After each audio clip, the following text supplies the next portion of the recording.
नमस्कार दोस्तों, स्वागत है आपका हमारे चैनल पर जिसका नाम है escalate academy educating India in a lucid way. मैं अमित वर्मा फिर से आ गया हूँ आपके सामने। और अब तक हम लोग रीइंफोर्समेंट कंक्रीट के क्वेश्चंस कर रहे थे जो इंजीनियरिंग सर्विसेज में आए हुए थे। अभी तक हम लोगों ने सेट 1 कर लिया था और अब हम स्टार्ट करने जा रहे हैं सेट नंबर 2। तो इसमें हमने आपको ये चीज़ बताई थी कि जो ये से क्वेश्चंस होते हैं वो बहुत ही ज़्यादा इंपॉर्टेंट होते हैं चाहे वो कोई भी एग्ज़ाम हो आपका सिविल इंजीनियरिंग से रिलेटेड, क्योंकि आईईएस ने अब तक की जितने भी पेपर इसके हो चुके हैं 22 to 25 ईयर्स के, ऐसा कोई क्वेश्चन नहीं है जो उसने सिविल इंजीनियरिंग से रिलेटेड ना पूछा हो। तो अगर आपने ये क्वेश्चन सारे कर लिए तो आप कोई भी सिविल इंजीनियरिंग के एग्जाम को क्रैक करने में आपको प्रॉब्लम नहीं आएगी। तो आइए गाइस स्टार्ट करते हैं अपना सेकेंड लेक्चर और concept through IES objective questions. तो ये हमारी सीरीज सेकेंड है। तो अब स्टार्ट करते हैं अपना फर्स्ट क्वेश्चन। और अगर आप मुझसे कनेक्ट होना चाहते हो तो ये मेरी कुछ आईडीज़ हैं, आप मुझे कहीं भी फॉलो कर सकते हैं। तो देखते हैं पहला question. Which of the following factors would greatly affect the attainment of best possible strength of concrete mix produced using a wet batcher. यानी कि इसमें पूछा है कौन सा फैक्टर जो इफेक्ट करेगा उसका ग्रेटली कंक्रीट मिक्स का बेस्ट पॉसिबल कंक्रीट मिक्स एक पर्टिकुलर स्ट्रेंथ का हमें कैसे मिलेगा। तो कौन कौन से फैक्टर्स उसको इफेक्ट करेगा, आइए देखते हैं। सबसे पहले ऑप्शन दिया हुआ है moisture content in sand and gravel. Second option दिया हुआ है इनएडिक्वेट और excess use of approved admixtures. ठीक है। तीसरा दिया हुआ है speed of drum of rotation of drum. अब चौथा दिया हुआ है non emptying of drum as a fully possible, यानी कि चौथा ऑप्शन तो किसी भी हाल में नहीं होगा। थर्ड ऑप्शन देख लेते हैं speed of rotation of the drum. हम ड्रम की स्पीड जो जब रोटेट कराते हैं तो वो क्या होता है, उससे हमारा कंक्रीट जो है आपस में मिक्स होता है अच्छे से। तो इसलिए हम उसको रोटेट कराते हैं ड्रम को, और ताकि वो आपस में चिपके ना कंक्रीट जो है, तो इसलिए हम उसको रोटेट कराते हैं। तो इससे उसकी स्ट्रेंथ को इफेक्ट नहीं पड़ता। दूसरा ऑप्शन देखते हैं इनएडिक्वेट और excess use of approved admixture. हम एडमिक्सचर डालकर कंक्रीट का बिहेवियर चेंज कर सकते हैं, यानी कि उसकी स्ट्रेंथ को भी जल्दी ला सकते हैं और या इंक्रीज भी कर सकते हैं। तो सेकंड ऑप्शन इज करेक्ट। और फर्स्ट ऑप्शन देख लेते हैं moisture content in the sand and gravel, यानी कि सैंड एंड ग्रेवल में जितना मॉइस्चर कंटेंट होगा वो बेस्ट पॉसिबल स्ट्रेंथ कंक्रीट की अटेन करने में मदद करेगा। Hence first and second is the right answer. तो गाइज हमारा ऑप्शन देख लेते कौन कौन से हैं। फर्स्ट एंड फोर तो है ही नहीं यहाँ पे, तो पहला ऑप्शन पहले ही गलत। बी देखते हैं फर्स्ट एंड सेकंड, यानी कि फर्स्ट एंड सेकंड हमारा सही था, यानी कि इसका correct answer will be B. और सेकंड और सी ऑप्शन देखते हैं सेकंड एंड थर्ड तो हमारा ऑलरेडी गलत है, तो थर्ड की तो ये ऑप्शन हो ही नहीं सकता। अब यहाँ पे डी ऑप्शन देख लेते हैं थर्ड एंड फोर्थ दोनों ही नहीं है, तो यानी कि ये भी हमारा ऑप्शन नहीं हो सकता।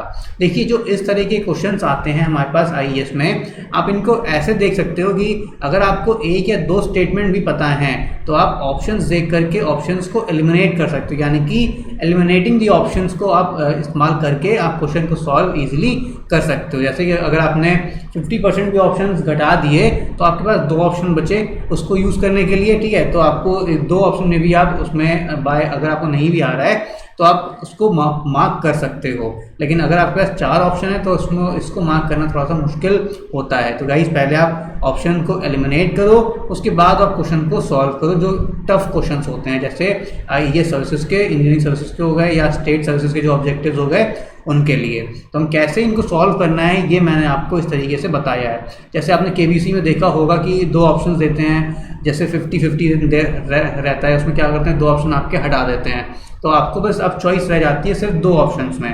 तो वही चीज़ आपको यहाँ पे भी करनी है। अगर आपको पहले से पता है कि कुछ ऑप्शंस गलत हैं तो आप उनको पहले से ही एलिमिनेट कर सकते हो, और फिर आपने अगर उनको एलिमिनेट कर दिया तो ईजी, तो जो सही आंसर होगा उसको आइडेंटिफाई करने में आपको ज़्यादा समय नहीं लगेगा। तो अगला क्वेश्चन देखते हैं guys. Consider the following statement, जिसमें भी 2 स्टेटमेंट्स दी हुई हैं। First, modulus of elasticity of concrete increases with increase in compressive strength of concrete, यानी कि जो मॉडुलस ऑफ इलास्टिसिटी कंक्रीट की होती है दैट इज ईसी, और इसका फॉर्मूला क्या होता है EC is equal to 5000 FC के। यानी कि यहाँ पे आप देख सकते हो modulus of elasticity of concrete होती है, ये डिपेंड कर रही है कैरेक्टरिस्टिक स्ट्रेंथ किसकी कंक्रीट की, यानी कि कंप्रेसिव स्ट्रेंथ के। तो हेंस फर्स्ट ऑप्शन इज एकदम सही है, फर्स्ट ऑप्शन इज एकदम करेक्ट। सेकंड देखते हैं, shear strength of concrete increases with the increase in compressive strength of concrete। ये भी एकदम करेक्ट है। जो shear strength होती है वो आपकी इंक्रीज करती है कंक्रीट की कंप्रेसिव स्ट्रेंथ के साथ साथ। Hence correct answer will B, इसका एक भी सही है और सेकंड ऑप्शन भी एकदम करेक्ट है। तो गाइस इसका करेक्ट आंसर होगा B, that is 1 and 2 will be the right answer for this question. ठीक है, तो अगला देखते हैं, यानी कि फर्स्ट भी सही है, सेकंड भी सही है, hence B will be the correct answer. अगला क्वेश्चन देखते हैं, grade of the steel is designated as Fe415 if the, ठीक है, ये क्या स्टील का ग्रेड दे दिया गया है Fe415। अब इसमें ऑप्शन देख लेते क्या क्या है। The upper yield stress of steel is 415 Newton per mm square, ये अपर यील्ड स्ट्रेस होती है 415 न्यूटन mm स्क्वायर। या दूसरा ऑप्शन देखते हैं, द अल्टीमेट, पहला ऑप्शन हमने देख लिया, दूसरा ऑप्शन देखते हैं, the ultimate stress of the steel is 415 Newton per mm square, यानी कि जो 415 दिया हुआ है क्या होता है, इसमें ये पूछा हुआ है। तो क्या ये अल्टीमेट स्ट्रेस होता है? नहीं, ये अल्टीमेट स्ट्रेस भी नहीं होता, ये अपर यील्ड स्ट्रेस भी नहीं होता। Third, the partial safety factor of factor is 1.15, ये भी नहीं है। ठीक है, अब चौथा देखते हैं, the characteristic strength of is given as 450 newton per mm square, यानी कि correct answer will be D. तो गाइस ये जो है स्टील जो आपका ग्रेड दिया होता है स्टील का ग्रेड, तो ये जो इसमें 415 रिप्रेजेंट होता है, ये रिप्रेजेंट करता है स्टील की कैरेक्टरिस्टिक स्ट्रेंथ को। ठीक है, अब जैसे ये तो आपका स्टील हो गया, अब अगर आपका कंक्रीट आ गया, मान लीजिए आपका ग्रेड कंक्रीट का ग्रेड दिया हुआ है M20, तो इसमें 20 क्या हो गया, this will B also the characteristic strength.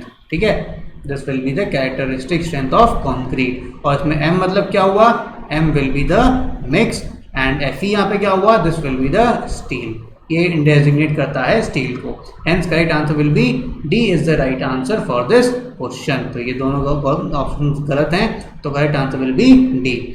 तो आइए अगला देखते हैं, यहाँ पे हमने आपको यहाँ पे आपने देख लिया है कि स्टील को रिप्रेजेंट करते हैं Fe415 या Fe500 या Fe250, इन तरीके से हम स्टील को रिप्रेजेंट करते हैं। अब और कंक्रीट को कैसे रिप्रेजेंट करते हैं, ये इसको M20 ग्रेड से M15 हो गया, M35 हो गया, M40 हो गया, इन सब से हम इसको रिप्रेजेंट करते हैं। अगला क्वेश्चन देखते हैं, the additional cover thickness to be provided in reinforced concrete members that are totally immersed in sea water, यानी कि जो एडिशनल कवर थिकनेस हम प्रोवाइड करते हैं उन reinforced concrete members में जो सी वाटर में कम्प्लीटली इमर्स्ड हैं, तो ये क्या होते हैं, this is equal to 25 mm। ये आपका 25 mm का कवर हम प्रोवाइड करते हैं जब कोई भी आपका RCC का स्ट्रक्चर सी वाटर में इमर्स होता है। Hence correct answer will B A, will be the right answer. तो गाइस इसमें हम दो तीन कंडीशन पढ़ लेते हैं। अगर फर्स्ट आपका माइल्ड कंडीशन है, अगर ये आपका माइल्ड कंडीशन दिया हुआ है तो इस केस में आपका नॉमिनल कवर रहेगा 20 mm का। और अगर मॉडरेट कंडीशन है, या आप देख सकते हैं कि कंडीशन पे भी डिपेंड कर रहा है कि कंडीशंस क्या क्या हैं। तो अगर मॉडरेट कंडीशन है तो ये आपका रहेगा 30 mm, और ये अगर आपका सीवियर कंडीशन है, अगर आपकी यही चीज़ वेरी सीवियर कंडीशन है, तो इस केस में ये रहेगा 45 mm।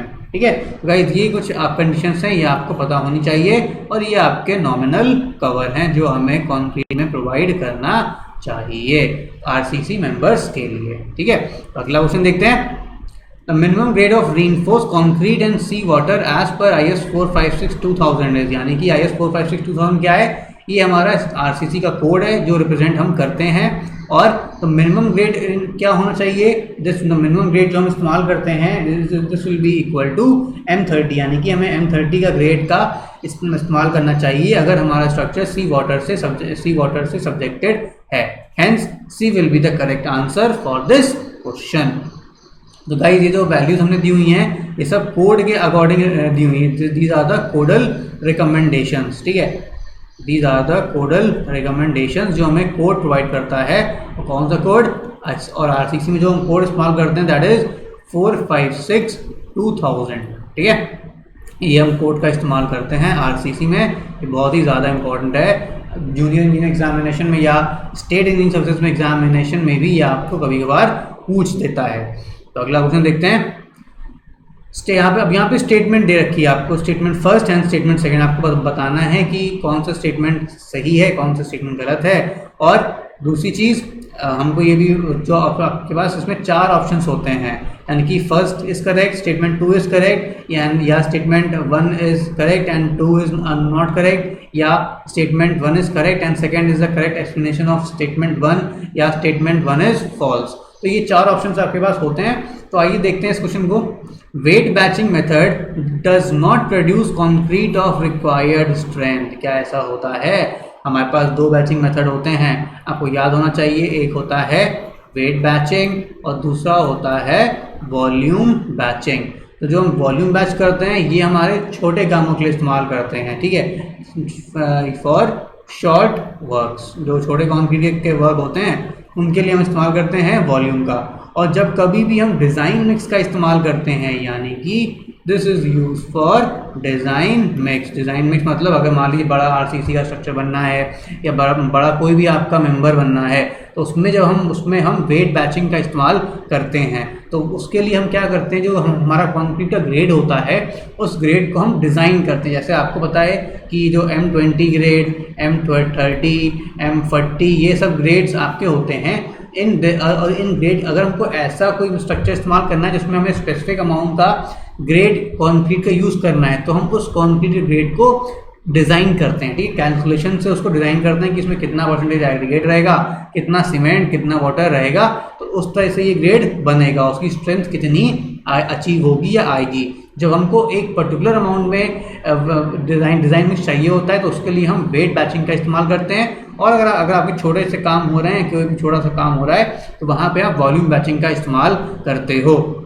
तो गाइज यहाँ पे आप देख सकते हैं कि स्टेटमेंट 1 ही गलत है, क्योंकि वेट बैचिंग होता है method does not produce concrete of required strength, ये गलत है। वेट बैचिंग हमेशा प्रोड्यूस करता है concrete of required strength. Does not की जगह does produce the concrete of required strength, ठीक है। Hence right answer will be D is the right answer for this question, यानी कि जो कंक्रीट है हमारा वो डिजायर्ड स्ट्रेंथ, जो हमें स्ट्रेंथ चाहिए होती है कंक्रीट की, उसकी हमें प्रोड्यूस करके देता है। और ऐसा वॉल्यूम बैचिंग के केस में नहीं होता। Hence correct answer will be D, that is statement 1 is false, hence statement 2 is correct, ठीक है। तो अब देख लेते हैं अगला क्वेश्चन देखते हैं। फैक्टर ऑफ सेफ्टी क्या होता है? This is the defined as ratio of yield stress to working stress. पहला ऑप्शन देख लेते हैं, tensile stress to working stress, गलत। Compressive stress to working stress, गलत। Bending stress to working stress, गलत। फिर चौथा है yield stress to working stress, yes. यानी कि जो हमारा फैक्टर ऑफ सेफ्टी होता है, this is factor of safety is equal to yield stress, this is yield stress upon working stress, ठीक है। Yield stress upon working stress ये आपका होता है। और बहुत ही इंपॉर्टेंट क्वेश्चन है, ये काफ़ी एग्जाम्स में ये पूछा जा चुका है। और चाहे वो जेईई एग्जाम हो, चाहे वो आपका असिस्टेंट इंजीनियर एग्जामिनेशन हो, बहुत ही ज़्यादा इंपॉर्टेंट है। और फैक्टर ऑफ सेफ्टी अगर हम स्टील के लिए लेंगे, अगर आपने स्टील के लिए लिया तो इट विल बी 1.15, और अगर आपने कॉन्क्रीट लिया तो कॉन्क्रीट के लिए होगा, this will be adopted as 1.5, ठीक है। अब आगे देखते हैं। और एक चीज़ आती है लोड फैक्टर, एक आता है लोड फैक्टर। ये क्या होता है? This is equal to design load, this is equal to design load upon working load. Design load upon working load is the load factor. Hence statement ये करेक्ट है और ये भी एकदम करेक्ट है। तो आपको ये पता होना चाहिए कि लोड फैक्टर क्या होता है। तो क्या होता है ये? It is equal to design load upon working load. Hence D is the correct answer for this question, that is the factor of safety is equal to yield stress upon working stress. अगला question देख लेते हैं। Consider the following statements concerning the modulus of elasticity of concrete. अब पहला statement देखते हैं। Stress strain behavior of concrete is a straight line up to 10% of ultimate stress. Yes, correct. जो stress strain behavior होता है concrete का वो एक स्ट्रेट लाइन होता है अप टू 10% अल्टीमेट स्ट्रेस तक का। Hence statement 1 is correct. Second देख लेते हैं। Strain determination is obtained from tangent modulus, false, ऐसा नहीं होता। Strain determination is not obtained from tangent modulus. तीसरा देखते हैं। Modulus of elasticity of concrete is also called as second modulus. Exactly, very much correct. Modulus of elasticity of concrete होता है, इसको हम सेकंड मॉडुलस भी कहते हैं। Hence statement 1 and statement 3 are exactly correct. Hence B is the right option for this question. That is 1 and 3 is the correct answer.